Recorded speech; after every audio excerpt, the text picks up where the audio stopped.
Muy buenas a todos, bienvenidos a esta nueva clase. El día de hoy vamos a estar hablando un poco sobre lo que es la fisiología del ejercicio. Para ello vamos a hablar un poquito sobre, en primer lugar, los macronutrientes. Vamos a estar viendo cuáles son esas fuentes de energía que utilizamos para poder realizar todas nuestras actividades físicas y deportivas. Vamos a estar viendo luego los sustratos energéticos, que es un poco cómo esos macronutrientes se degradan para poco a poco ir haciendo esa transición de un proceso donde van a ser energía que directamente no podemos utilizar a ser energía biológicamente útil, es decir, que nos permita hacer contracciones musculares, realizar deportes, realizar movimientos determinados y en sí vivir y movernos.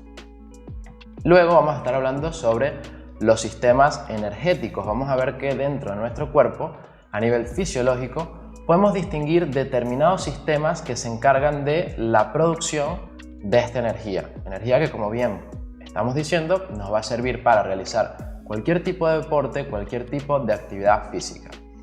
Y luego vamos a estar hablando sobre aeróbico y anaeróbico. Son dos conceptos que nos podemos conseguir mucho en libros de fisiología, que los podemos ver en muchos lados por cualquier medio de búsqueda de información y que hoy en día está cambiando un poco la utilización de estos términos. Entonces, vamos a dar en esta parte de la clase ciertos datos o ciertas recomendaciones para entender lo que sucede a la hora de hablar sobre estos dos términos, cómo interpretarlos y cuáles son las perspectivas científicas que se están teniendo ahora, hoy en día, sobre estos términos. Hasta acá parece todo muy confuso, pero vamos a ver que a medida que empecemos a avanzar la clase, se va a hacer todo mucho más entendible, mucho más digerible y va a ser bastante fácil en realidad de entender. Así que empecemos.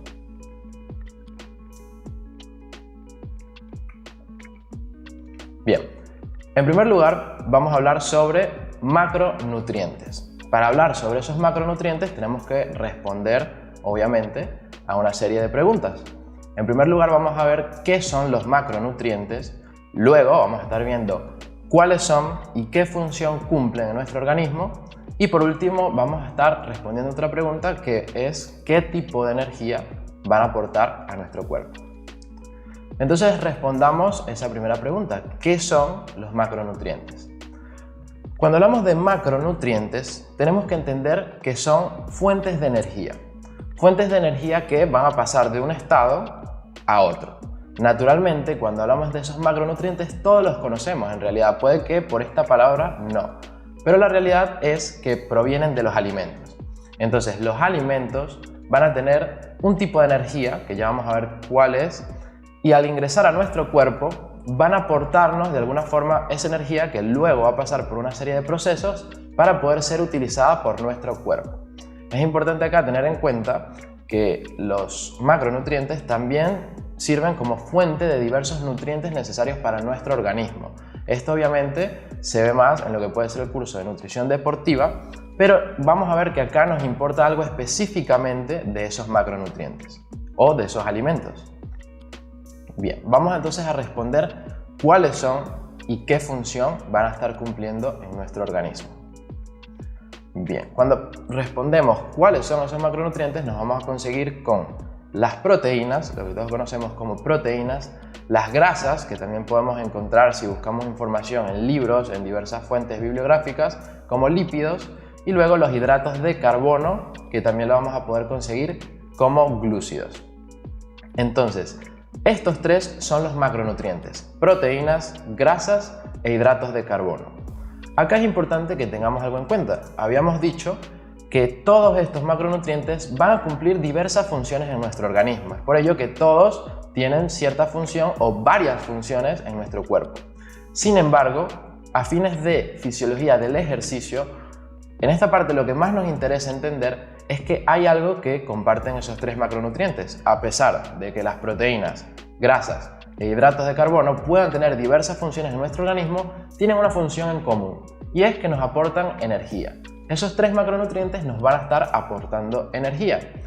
Ahora bien, tendríamos que responder la siguiente pregunta y es ¿qué tipo de energía nos van a estar aportando estos macronutrientes?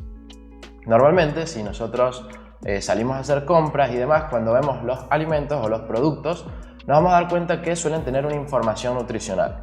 Esa información nutricional nos habla de kilocalorías o de calorías. Entonces muchas veces podemos escuchar o ver esto y tal vez no estamos seguros de qué se refieren. Y adicionalmente se escucha mucho de calorías, muchas calorías, pocas calorías y demás. Lo que debemos entender es que las proteínas, cuando las vayamos a ver, van a aportarnos aproximadamente 4 kilocalorías por gramo. Es decir, si yo agarro un gramo de un producto que tenga proteína y lo peso, es decir, un gramo de proteína, me va a aportar 4 kilocalorías. Si yo agarro un gramo de grasa, me va a aportar 9 kilocalorías. Y si agarro un hidrato de carbono, me va a aportar 4 kilocalorías. Acá, bueno, surge la pregunta, ok, pero ¿qué son esas kilocalorías realmente? Y acá es donde vamos a responderla. Precisamente, esas kilocalorías son una medida de energía. Entonces, es una forma de identificar, de acuerdo a los gramos de cada uno de estos macronutrientes que tenga un alimento, cuánta energía nos están aportando. Entonces, acá va a ser importante tener algo en cuenta, y es qué tipo de energía nos están aportando. Ese tipo de energía, llamada kilocalorías, es energía térmica. Entonces vamos a ver que nuestro cuerpo directamente no puede utilizar esta energía térmica, sino que debe pasar por unos ciertos procesos para luego volverse energía útil, es decir, energía que realmente nuestro cuerpo va a poder utilizar. Acá también, para responder en realidad qué es realmente una caloría, tenemos que entender que una caloría es la cantidad de calor necesaria para elevar 1 grado centígrado la temperatura de 1 gramo de agua. Una kilocaloría es igual a 1000 calorías. Lo que sucede acá es que a la hora de contar la cantidad de energía que nos aporta un alimento, suele ser insuficiente con hablar de calorías, porque la caloría es una cantidad muy pequeñita. Entonces, cuando escuchamos por ahí que alguien dice, no, son tantas calorías que tiene este alimento, en realidad son kilocalorías. ¿Por qué? Porque 1000 kilocalorías, una kilocaloría, equivalen a 1000 calorías. Si habláramos directamente de esas calorías, tendríamos que hablar de miles cada vez que hablemos de un alimento. Por eso hacemos esta relación. Bueno, una kilocaloría, son 1000 calorías. Lo que vemos en los alimentos, en esos productos, son kilocalorías. Entonces, para hacer un resumen hasta acá, los macronutrientes, que son proteínas, grasas e hidratos de carbono, nos aportan energía. Ese tipo de energía es energía térmica, que nuestro cuerpo directamente no va a utilizar, sino que debe pasar por ciertos procesos para transformar esa energía en una energía biológicamente útil, es decir, que nuestro cuerpo, nuestros tejidos puedan utilizar. ¿Cómo denominamos a esa energía térmica? Bueno, si bien hay diversas formas de hacerlo, cuando hablamos de los alimentos que consumimos, la que más utilizamos son kilocalorías. Entonces, ese sería un poco el resumen hasta esta parte de la clase. Así que sigamos avanzando.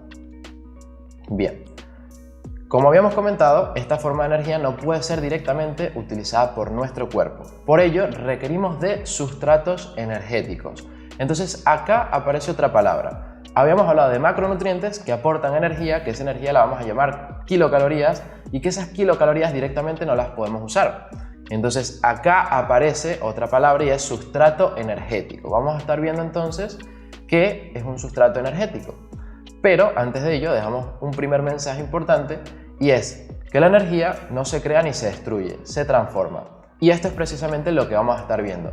Consumimos una energía que viene en forma de energía térmica y luego se va a transformar en nuestro cuerpo para convertirla en energía biológicamente útil. Ya lo vamos a ver a continuación. Entonces, hablemos un poco sobre lo que serían los sustratos energéticos. Vamos a responder igual ciertas preguntas para hacerlo todo bastante claro, que se entienda, y es, ¿qué son esos sustratos energéticos? ¿Cuáles son? ¿Y cómo se almacenan en nuestro cuerpo? Empecemos entonces respondiendo ¿qué son? Bien, los sustratos energéticos van a ser moléculas que aportan el material necesario para las diferentes reacciones bioenergéticas que ocurren a nivel celular y que son fundamentales para la vida. Esto puede parecer muy complejo, pero simplemente lo que nos está indicando es que los sustratos energéticos van a ser ese punto medio entre los macronutrientes que nos aportan energía y la energía que realmente podemos utilizar. Entonces, lo que va a suceder es que cuando nosotros consumimos esos alimentos, en nuestro cuerpo se van a degradar y van a aparecer estos sustratos energéticos. Estos sustratos energéticos luego van a permitir que a nivel de nuestras células, como lo pueden ser por ejemplo nuestras células musculares, se pueda dar este proceso de utilización para producir energía que vamos a poder usar. ¿Para qué motivo? Pues para realizar todas nuestras actividades físicas. Un ejemplo de ello puede ser para la contracción muscular, para que nuestros músculos puedan contraerse cuando vamos al gimnasio, cuando corremos, cuando realizamos cualquier deporte, entre otras cosas. Bien, entonces, ¿cuáles van a ser esos sustratos energéticos? Bien, tenemos que entender que si esos sustratos estamos diciendo que van a provenir de nuestros macronutrientes, entonces vamos a hacer esta relación. Cuando hablamos de hidratos de carbono, el sustrato que va a provenir de ese hidrato de carbono va a ser en general la glucosa. Entonces, ese hidrato de carbono entra a nuestro cuerpo a través de los alimentos, sufre una serie de procesos en donde se degrada, se absorbe y acá se forma lo que se llama glucosa. O mejor dicho, se degrada ese hidrato de carbono a lo que conocemos como glucosa. Eso sucedería con los hidratos de carbono. Entonces nuestro sustrato acá energético de hidratos de carbono va a ser la glucosa. Por otro lado tenemos las grasas. Las grasas de igual forma a través de la alimentación las vamos a consumir, van a pasar por ciertos procesos de degradación y nos van a dar lo que conocemos como ácidos grasos. Esos ácidos grasos van a ser el sustrato energético que nos provee la grasa. Y finalmente vamos a tener las proteínas. Con las proteínas es un caso bastante particular porque en general las proteínas se suelen estar utilizando constantemente y no se almacenan no se utilizan, mejor dicho, como sustrato, como lo pueden ser las grasas e hidratos de carbono. Entonces acá vamos entendiendo que la principal fuente de energía que vamos a tener van a ser los hidratos de carbono y las grasas. Las proteínas en primera instancia no se van a utilizar, pero luego más adelante de la clase vamos a estar viendo que hay momentos específicos donde puede que la proteína también se utilice como un sustrato energético. Bien. Ahora vamos a responder la siguiente pregunta y es ¿cómo se almacenan? Acá debemos tener algo en cuenta y es algo súper importante. Lo que sucede cuando nosotros consumimos un alimento es que directamente no es que esa fuente de energía que nos provee el alimento se va a utilizar, sino que en muchas ocasiones nuestro cuerpo ya tiene la energía que necesita, nuestros tejidos tienen la energía que necesitan, pero igual nosotros nos estamos alimentando. Entonces, lo que va a suceder acá es que nuestro cuerpo es inteligente y va a decir, bueno, si me estás aportando estos sustratos energéticos y yo no los necesito, no es que los voy a desperdiciar, sino que los almaceno. Entonces nuestro cuerpo va a tener la capacidad de almacenar estos sustratos energéticos para utilizarlos luego, cuando sea necesario. Entonces, del sustrato energético llamado glucosa, que vimos que es el que proviene de los hidratos de carbono, cuando esa glucosa no se utiliza de una vez, puede ser almacenada en forma de glucógeno. Muchas veces vamos a escuchar hablar de glucógeno en cualquier sala de musculación, en cualquier modalidad deportiva en general, se suele hablar mucho del glucógeno. Y por otro lado, los ácidos grasos, que no se van a estar utilizando en el momento, también van a almacenarse en lo que conocemos como triglicéridos. Bien, vamos a hablar entonces un poquito del glucógeno para que quede un poco más claro todo este concepto. Bien, ¿qué debemos tener en cuenta cuando hablamos del glucógeno? El glucógeno se va a estar almacenando en el hígado y en nuestros grupos musculares, por lo cual podemos ver que en varias ocasiones, dependiendo de la modalidad deportiva que utilicemos y dependiendo obviamente de nuestros hábitos nutricionales, el glucógeno puede que vaya a ser utilizado como la fuente principal de energía de nuestros músculos. Muchas veces, si estamos en el gimnasio, vamos a escuchar con que no, tenemos bastante cargados los niveles de glucógeno muscular y esto nos va a ayudar en el rendimiento. Bueno, este tipo de cosas se ve mucho más en lo que sería la parte nutricional, en la parte de nutrición deportiva, pero es importante que entendamos que en nuestros grupos musculares hay bastantes almacenes de glucógeno que luego van a ser utilizados para poder tener un correcto rendimiento y para poder producir energía. Entonces acá vemos la relación entre producción de energía y buen rendimiento. Naturalmente, si nuestros tejidos tienen la energía que necesitan y tienen los sustratos necesarios para producir esa energía, pues nosotros vamos a rendir mejor en cualquier modalidad deportiva. Luego también es importante, para ampliar un poco más el conocimiento, tener en cuenta que el proceso mediante el cual la glucosa se puede almacenar, por ejemplo, en nuestros grupos musculares, se llama glucogénesis. Ese es el nombre que recibe el proceso de almacenamiento de la glucosa en forma de glucógeno. Bien, cuando hablamos entonces de triglicéridos, vamos a ver que por otra parte estos triglicéridos se van a estar almacenando en las células grasas. Entonces van a aportar grandes cantidades de energía, es decir, por medio de la grasa, los sustratos energéticos provenientes de las grasas suelen poder aportar bastante energía. Y luego el proceso mediante el cual estos triglicéridos se van a almacenar en nuestros tejidos adiposos se llama lipogénesis. Esto también para ampliar un poco más el conocimiento y entender cómo se denominan estos procesos, para no simplemente decir el proceso de almacenamiento, sino que ya sabemos que ese proceso de almacenamiento se llama lipogénesis, y en el caso de la glucosa glucógeno se llama glucogénesis.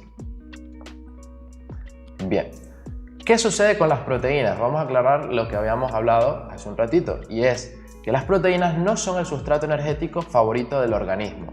Es decir, las proteínas van a cumplir muchas funciones, por lo cual no se suelen almacenar como se almacenan los hidratos de carbono y las grasas. Entonces, van a haber casos puntuales donde esas proteínas de igual forma puedan aportarnos energía. Esto puede suceder a veces en estados de ayuno o, por ejemplo, cuando no estamos alimentándonos bien. Entonces, en este caso, cuando las proteínas se utilizan como fuente de energía, recibe el nombre de gluconeogénesis, es decir, es la producción de energía o de sustratos energéticos mediante proteínas. Esto es importante que lo tengamos en cuenta, pero que sobre todo nos quedemos con la parte de los hidratos de carbono y su aporte de energía, y las grasas y su aporte de energía como sustratos energéticos. Esto no quiere decir obviamente que las proteínas no nos estén aportando energía, lo van a hacer de igual forma, pero no se van a almacenar tanto como sustratos como lo van a hacer los hidratos de carbono y las grasas. Bien, y vamos a dar un mensaje importante hasta acá de lo que hemos visto. Los sustratos energéticos son el punto medio entre el consumo y degradación de macronutrientes y la síntesis de energía útil para las células. Esa síntesis de energía útil es lo que por allí hemos escuchado seguro alguna vez, que se llama ATP, adenosín trifosfato o trifosfato de adenosina. Ya vamos a ver esto mucho más a fondo.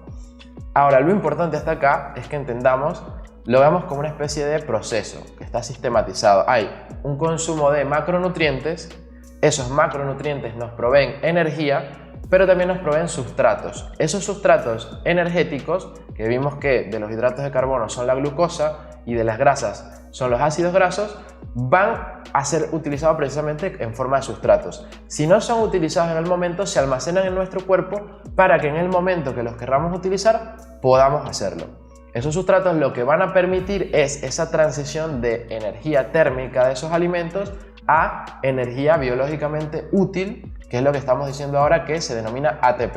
Es energía que va a permitir la contracción muscular, que va a permitir que podamos realizar las actividades físicas que tenemos que llevar día a día y demás.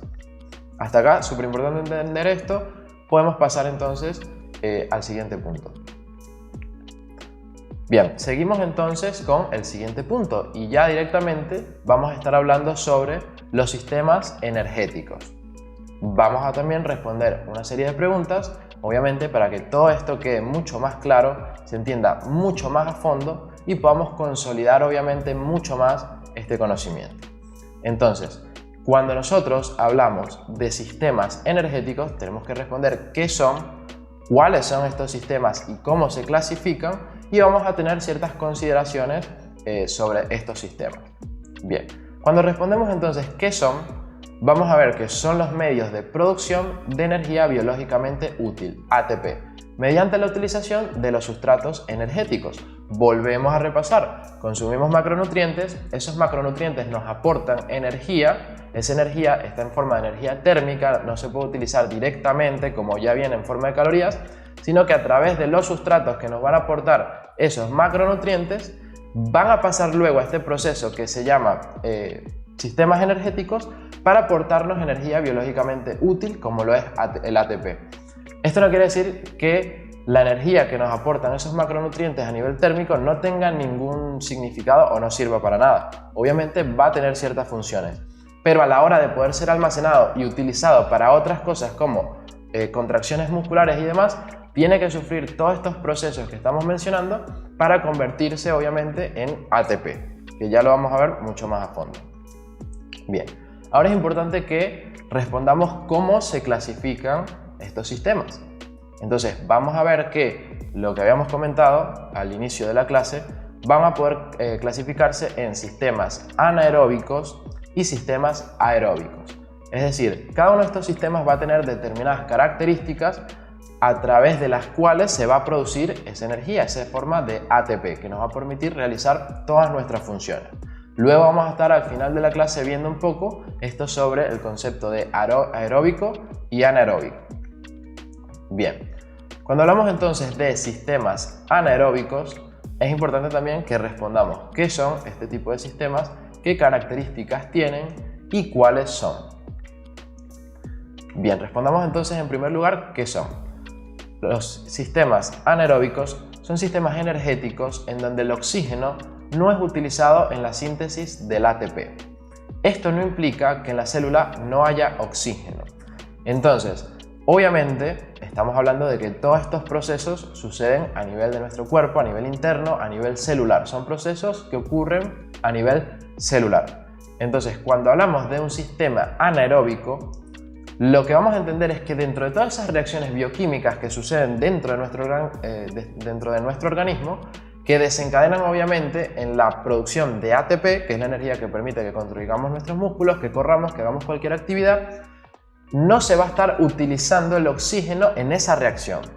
Ahora, que no se utilice el oxígeno en esa reacción no implica que dentro de la célula no haya oxígeno.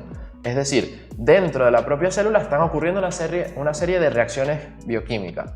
Esas reacciones no utilizan directamente el oxígeno, pero el oxígeno está en el medio, es decir, está dentro de la célula. Esto es importante que lo aclaremos porque ahora cuando hablemos de anaeróbico y aeróbico vamos a estar discutiendo estas cosas. Bien, ahora vamos a hablar sobre qué características van a tener este tipo de sistemas. Entonces, a nivel más práctico, a nivel deportivo, de intentar saber qué sistema vamos a utilizar de acuerdo a las características del propio entrenamiento, vamos a ver que los sistemas anaeróbicos, los sistemas de producción de energía, es decir, de ATP, que son anaeróbicos, van a primar o van a ser principales cuando entrenamos con intensidades altas y una duración baja, incluso llegando a intermedia. Entonces, normalmente este tipo de sistemas va a tener prioridad o va a ser más utilizado desde los 6 segundos de duración del ejercicio hasta el minuto. Es decir, es el rango en donde este sistema más va a estar actuando. Entonces, sistemas anaeróbicos van a producir a través de los sustratos energéticos, van a producir energía que nuestro cuerpo puede utilizar entre 6 a 1 minuto aproximadamente de duración de un entrenamiento de alta intensidad y duración no muy larga. Es decir, lo que vemos como entrenamientos más de potencia, más explosivos, como lo puede ser un entrenamiento con cargas altas dentro del gimnasio, como lo puede ser un sprint a máxima velocidad, como lo puede ser algún levantamiento olímpico, son entrenamientos que no tienen tanta duración, es decir, no vamos a hacer un sprint a máxima intensidad de 1 hora, sino que es un sprint que dura, como lo pueden ser los 100 metros planos, dura una cierta cantidad de segundos y allí va a estar primando obviamente este sistema anaeróbico. O si vamos a levantar en el gimnasio cierta carga o en calistenia también vamos a hacer repeticiones bastante explosivas, estos son los sistemas que principalmente nos van a estar aportando energía en ese momento. Bien, ¿cuáles son estos sistemas anaeróbicos? Los podemos clasificar en dos básicamente. En primer lugar tenemos el sistema de los fosfágenos y en segundo lugar tenemos el sistema glucolítico. Vamos a ver cada uno de ellos. Sistema de fosfágenos. Cuando hablamos de este tipo de sistema vamos a ver que utiliza la fosfocreatina como sustrato.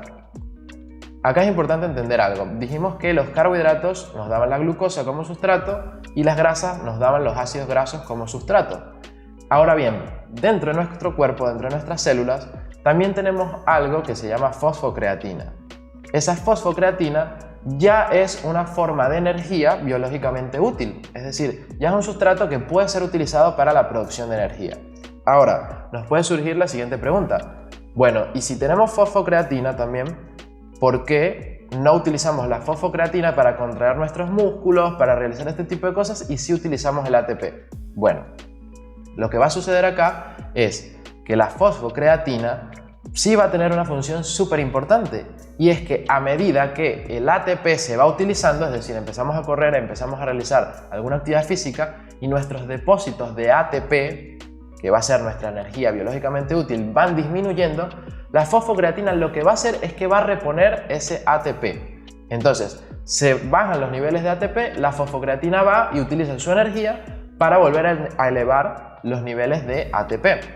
¿En qué momento se va a utilizar la fosfocreatina durante el entrenamiento? Bueno, cuando son, como habíamos comentado, entrenamientos de alta intensidad y baja duración. Particularmente la fosfocreatina va a tener su mayor utilización aproximadamente los primeros 6 segundos de la actividad. Entonces, nosotros empezamos a hacer un sprint muy rápido o alguna sentadilla muy explosiva o con mucho peso, y en esos primeros 6 segundos donde esa intensidad es muy alta, la fosfocreatina lo que va a hacer es reponer el ATP a medida que este se va gastando. Bien, pasamos entonces al siguiente sistema, que es el sistema glucolítico. El sistema glucolítico, como habíamos mencionado, también es un sistema anaeróbico. En este caso va a utilizar la glucosa y el glucógeno. Es decir, habíamos dicho que a través de la alimentación se iban a degradar estos alimentos, en este caso los hidratos de carbono, nos iban a aportar la glucosa. La glucosa, que no se utilizara en el momento, se iba a almacenar en forma de glucógeno. Entonces, este sistema de producción de ATP, de energía biológicamente útil, va a precisamente utilizar como sustrato la glucosa y el glucógeno. ¿Por qué ambas? Bueno, porque puede ser que en algún momento la glucosa o ese carbohidrato que consumamos y se degrade sea utilizado de una vez cuando la glucosa está en nuestro torrente sanguíneo. Entonces, en este momento utiliza la glucosa. Pero si a su vez tenemos depósitos de esa glucosa almacenados en nuestros grupos musculares, como pueden ser nuestros músculos, va a utilizar el glucógeno. Bien, ¿cuándo se va a utilizar este sistema? Bueno, la utilización va a ir desde aproximadamente los 6 segundos hasta el minuto. Entonces vemos cómo se van relacionando. Desde que empieza la actividad de alta intensidad hasta los 6 segundos, principalmente se usa la fosfocreatina. Y luego de los 6 segundos hasta el minuto aproximadamente, se empieza a utilizar este sistema glucolítico. Y luego, acá también debemos aclarar que el oxígeno no se utiliza en la reacción bioquímica que está sucediendo en esa célula, pero esto no implica, como hemos dicho, que no haya oxígeno en la célula. Hay oxígeno en la célula, no se está usando oxígeno directamente en esa reacción química, o bioquímica, mejor dicho. Bien, pasamos entonces ahora a hablar sobre lo que serían los sistemas aeróbicos. También al hablar de sistemas aeróbicos tenemos que responder una serie de preguntas. Vamos a estar viendo qué son esos sistemas aeróbicos, qué características tienen, es decir, cómo los vamos a diferenciar, y luego vamos a estar viendo cuáles son. Entonces, cuando respondemos la pregunta ¿qué son?, tenemos que entender que son sistemas energéticos en donde el oxígeno es utilizado en la síntesis del ATP. Además de la glucosa y el glucógeno, se utilizan los ácidos grasos. Entonces, acá podemos empezar a ver un poquito de diferencias. Cuando hablábamos de sistemas anaeróbicos, veíamos que se utilizaba la glucosa, el glucógeno y la fosfocreatina. Acá, en estos sistemas, se va a utilizar el glucógeno y la glucosa nuevamente, pero también se van a utilizar las grasas, es decir, ese sustrato que nos dan las grasas, que son los ácidos grasos. Adicionalmente hay otra diferencia acá, y es que cuando hablábamos de sistemas anaeróbicos, estábamos diciendo que el oxígeno, si bien estaba en la célula, estaba en el medio presente, no era utilizado en las reacciones químicas. Sin embargo, acá, cuando hablamos de sistemas aeróbicos, el oxígeno sí va a estar participando en estas reacciones químicas. Es por eso que estos sistemas aeróbicos también se les suele llamar sistemas oxidativos, precisamente porque hay oxígeno dentro de esas reacciones que están sucediendo. Bien, vamos a ver qué características van a tener este tipo de sistemas.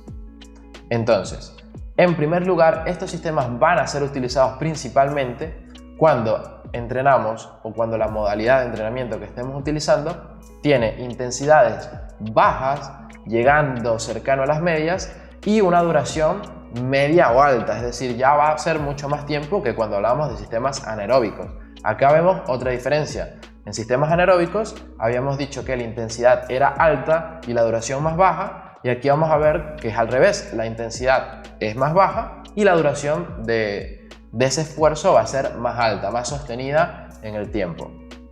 Entonces, ¿cuándo vamos a utilizar o cuándo van a primar principalmente estos sistemas? Bueno, cuando van a ser utilizados, desde el minuto en adelante. Fíjense cómo se va relacionando todo. Vamos a hacer un repaso. Fosfocreatina hasta el 6º segundo de un entrenamiento de alta intensidad.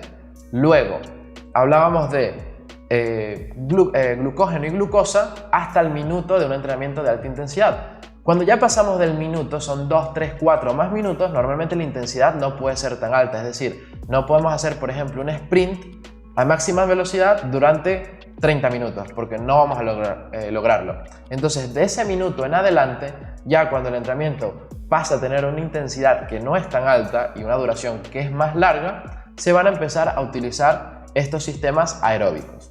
Pero bien, estamos hablando de sistemas aeróbicos, ahora vamos a ver cuáles son. Bien, cuando hablamos entonces de cuáles son estos sistemas, nos vamos a encontrar con el sistema oxidativo proveniente o que utiliza como sustrato, mejor dicho, la glucosa y el glucógeno, y luego vamos a tener el sistema oxidativo que va a utilizar como sustrato los ácidos grasos. Fíjense que, como habíamos comentado, a diferencia de los sistemas anaeróbicos, en el sistema aeróbico ya vamos a empezar a utilizar los sustratos provenientes de la grasa, que son esos ácidos grasos. Bien, vamos a ver entonces el primer sistema, que era el oxidativo, donde utilizamos la glucosa y el glucógeno.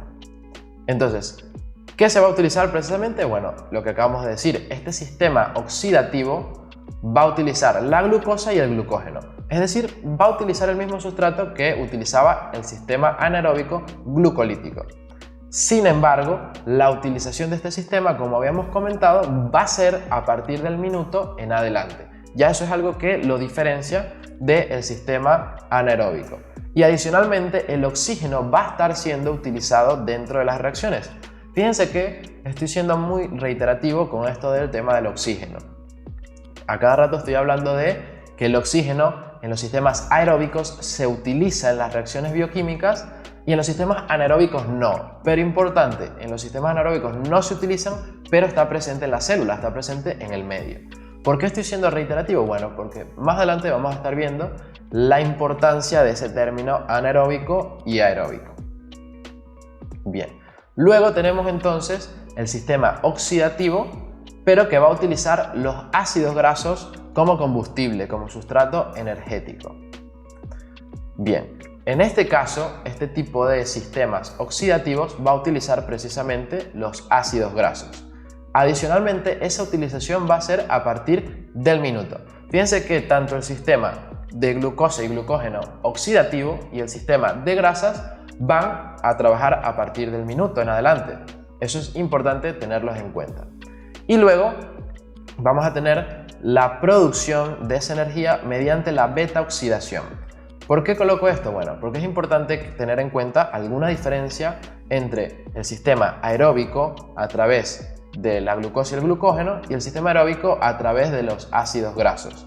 En caso de los ácidos grasos va a haber un proceso importante llamado beta oxidación, que va a ser el que nos ayude de alguna forma o el que forme parte del proceso de la producción de energía de ATP de nuestra célula. Ahora, el sistema oxidativo de glucosa y glucógeno también va a pasar parecido, digamos, o va a pasar por este proceso de glucólisis que pasaba en el sistema anaeróbico. Acá lo importante es tener en cuenta, digamos, esta diferencia entre esos sistemas, pero lo que tenemos que tener en cuenta es que todos terminan en lo mismo, en la producción de energía. Es decir, el fin de todos estos sistemas, sea anaeróbico o sea aeróbico, es producir energía, producir ATP. Ese ATP va a ser utilizado por nuestros grupos musculares, como dijimos, y por diferentes tejidos y diferentes órganos en diferentes funciones.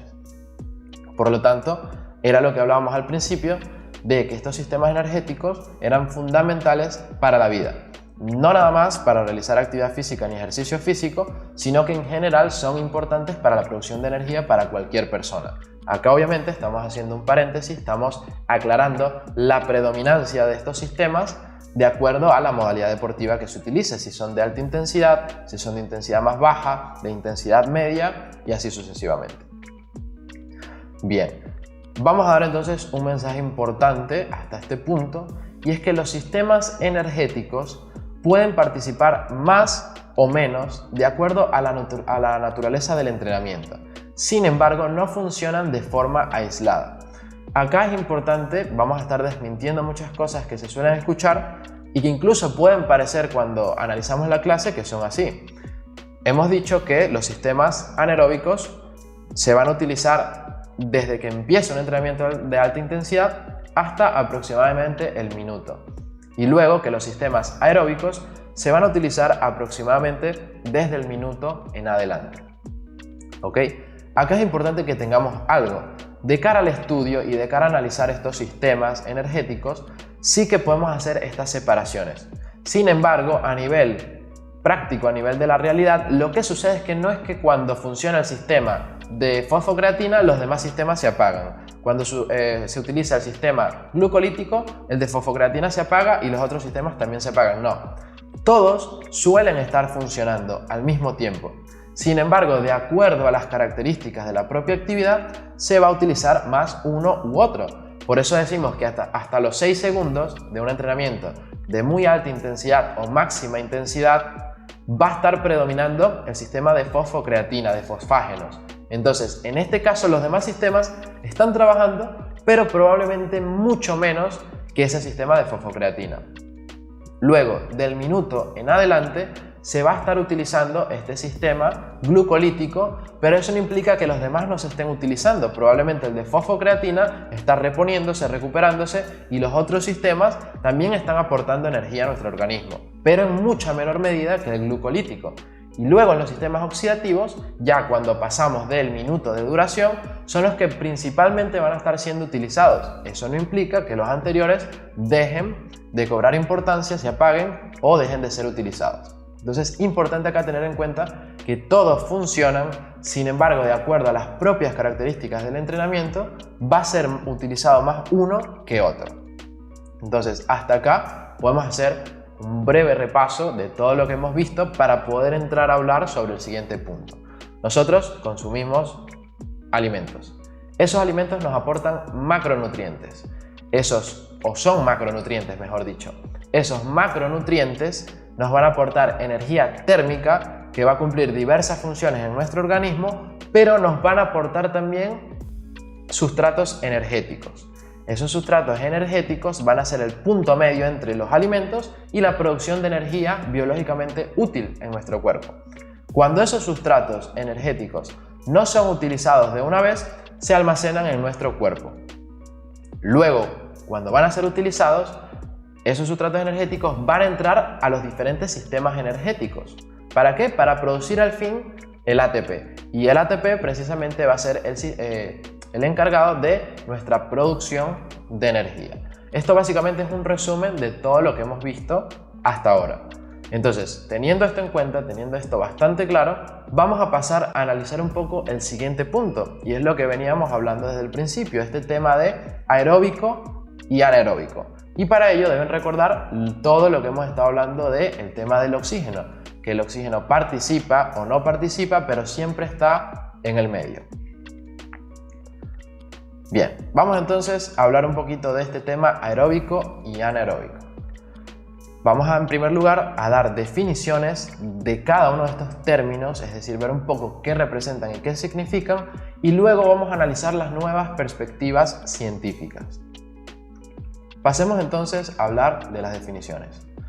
Bien, cuando decimos aeróbico, la palabra aeróbico significa en presencia de oxígeno y la palabra anaeróbico significa sin presencia de oxígeno. Entonces, hasta este punto podemos ir analizando cosas. Nos está diciendo, según el propio significado de la palabra, que un sistema anaeróbico va a tener la presencia de oxígeno dentro de la célula. Esto es obvio porque, en primer lugar, estamos diciendo que un sistema anaeróbico va a utilizar oxígeno en sus procesos bioquímicos para producir ATP, esa forma de energía biológicamente útil. Ahora bien, cuando analizamos el concepto de anaeróbico, nos encontramos con que nos dice sin presencia de oxígeno, es decir, anaeróbico significa sin presencia de oxígeno. Ahora bien, por un lado, si dijimos que el sistema anaeróbico o los sistemas anaeróbicos no van a utilizar el oxígeno directamente en sus reacciones. Ahora bien, ¿qué sucede? Que si bien no lo van a utilizar, también aclaramos durante toda la clase que el oxígeno está presente en el medio, es decir, está presente dentro de la célula. Si no hay oxígeno en la célula, naturalmente, pues directamente nos morimos. O sea, hay diversos procesos que necesitan que haya oxígeno en nuestras células. Entonces, nos están diciendo acá que la palabra anaeróbico significa sin presencia de oxígeno. Entonces, el término empieza a chocar un poco con lo que realmente está sucediendo, porque si mencionamos a un sistema como anaeróbico, diciendo que no hay oxígeno en la célula cuando sí lo hay, es un poco contradictorio ese término. A día de hoy, en muchos libros, en muchas investigaciones, se sigue utilizando esta palabra de aeróbico o anaeróbico. Ahora bien, la evidencia actual muestra que indiferentemente del sistema energético que se utilice, el oxígeno siempre está presente en las células. Si nos vamos a buscar o a leer toda la evidencia disponible que tenemos, vamos a ver que incluso en trabajos de alta intensidad y baja duración, los niveles de oxígeno en nuestras células no descienden ni desaparecen directamente.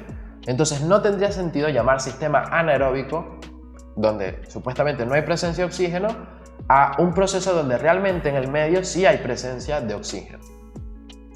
Entonces, para ver cómo se puede solucionar esto, tenemos que hablar sobre las nuevas perspectivas científicas. Es decir, de nada sirve que nosotros critiquemos estos términos de aeróbico y anaeróbico si no hay una propuesta en medio de cómo podemos solventar este problema a nivel de términos. Bien, lo que sugieren, digamos, estas nuevas perspectivas científicas es que a los sistemas anaeróbicos los llamemos sistemas extramitocondriales. Y a los sistemas aeróbicos los llamemos sistemas mitocondriales. Bien, acá hay que explicar algo nuevo que no habíamos visto hasta este momento. Y es que dentro de nuestra célula, los sistemas que conocemos como anaeróbicos se dan fuera de unas estructuras que cumplen funciones importantes en nuestras células llamadas mitocondrias. Entonces, dentro de esas mitocondrias que están en nuestra célula, se dan estos sistemas aeróbicos. Dentro de las mitocondrias ocurren los sistemas aeróbicos. Los sistemas aeróbicos habíamos dicho que eran los que producían energía y que utilizaban el oxígeno en ese proceso. Entonces, eso sería el sistema oxidativo con glucosa y glucógeno y el sistema oxidativo con ácidos grasos.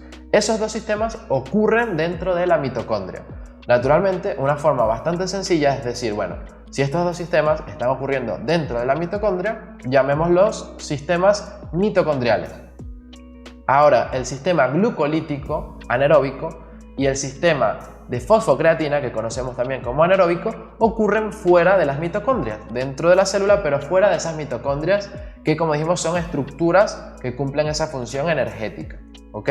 Si están ocurriendo fuera, es más fácil simplemente decirles, bueno, como están afuera de esa mitocondria, llamémoslo extramitocondriales. Entonces, la solución precisamente que proponen los autores actualmente o los investigadores, mejor dicho, es llamar a los sistemas anaeróbicos como sistemas extramitocondriales y a los sistemas aeróbicos como sistemas mitocondriales. Así directamente no estamos utilizando ningún término que haga referencia a algo que no está sucediendo, porque muchas veces nos encontramos con que las personas, cuando leen libros que están desactualizados, encuentran que sistemas anaeróbicos no tienen presencia de oxígeno. Entonces, se corre este mito de que cuando estamos realizando un entrenamiento de alta intensidad y baja duración, no hay oxígeno en nuestras células. Y esto ya sabemos que es mentira. Entonces, esta es una forma bastante buena de solventar este problema, de aclararlo, como yo lo hice durante toda la clase. Sin embargo, puede que se pregunten por qué motivo entonces nosotros le estamos explicando esto como sistemas aeróbicos y anaeróbicos. Bien, precisamente porque en la mayoría de libros, en la mayoría de bibliografía que hay todavía disponible, ya sea antigua, de hace un par de años y demás, van a encontrarse con estos términos. Entonces, lo importante es que si bien utilicemos cualquier tipo de término, sea aeróbico o anaeróbico, o ya lo lean a través de esta terminología de mitocondrial y extramitocondrial, entendamos que en todo momento hay oxígeno en la célula. Eso es lo que debe suceder. En primer lugar eso, entender que siempre hay oxígeno en la célula, que en un sistema se utilizan los procesos bioquímicos en las reacciones y en el otro no. Eso en primer lugar. Y en segundo lugar, entender también que los sistemas energéticos funcionan todos, pero de acuerdo a las características del entrenamiento va a predominar más uno que otro, porque esto es algo que también se suele ver mucho, que las personas dicen, no, bueno, hasta los 6 segundos funciona el sistema de fosfocreatina y los demás sistemas no funcionan. No, funcionan todos, pero predomina el de fosfocreatina. Entonces, esto es información muy actualizada, muy buena y que les va a dar muchísimas perspectivas para poder analizar cualquier bibliografía que lean, cualquier libro, cualquier estudio científico y demás. Bien, otro punto interesante que podríamos aclarar acá para finalizar, para ir dando cierre a esta clase, es que en nuestro cuerpo no hay ácido láctico. Muchas veces hemos escuchado esto de cuando realizamos un entrenamiento bastante fuerte, bastante intenso o de bastante duración, sentimos este ardor muscular, esta sensación de bombeo, de ardor, y decimos, bueno, no, eso es porque hay ácido láctico. Otra cosa que nos ha mostrado la evidencia es que en nuestro cuerpo realmente no hay ácido láctico. El ácido láctico se disocia rápidamente, estas son cuestiones bioquímicas, y forma algo llamado lactato. Entonces, en nuestro cuerpo hay lactato. No hay ácido láctico, aclaremos eso. Ese supuesto ácido láctico surgía durante todas estas reacciones para formar ese ATP, se producía ácido láctico. No, se produce lactato. Y luego ese lactato, también hay otro mito que es decir que bueno, ese lactato es un desperdicio de todo ese metabolismo, de todas esas reacciones. No es un desperdicio el lactato, sino que más bien a día de hoy parece que incluso se utiliza para seguir resintetizando ATP, para seguir produciendo energía. Entonces, esto es importante. Con esto estaríamos llegando al final de lo que sería la clase del día de hoy y vamos a dar un mensaje bastante importante. Al investigar en libros, vamos a ser reiterativos con esto, puede que nos encontremos con la palabra aeróbico y anaeróbico. Sin embargo, ahora sabremos distinguir la verdadera diferencia, es decir, vamos a saber realmente que hay oxígeno en todo momento, indiferentemente de la palabra que se utilice, y vamos a saber que todos estos sistemas trabajan en conjunto y también vamos a saber que en el metabolismo de estos sistemas no se produce ácido láctico, sino que se produce lactato y que el lactato puede seguir siendo utilizado incluso para resintetizar el ATP, es decir, para reponer ese ATP y para cumplir muchas otras funciones que a día de hoy se siguen investigando. Bien, con esto llegaremos al final de esta clase, espero que les haya gustado. Es una clase, un contenido que suele ser bastante complejo, sin embargo lo vimos de forma muy general, entendiendo los aspectos fundamentales que tenemos que saber de esta parte de la fisiología del ejercicio. Espero, como les digo, que les haya gustado y me despido. Nos vemos.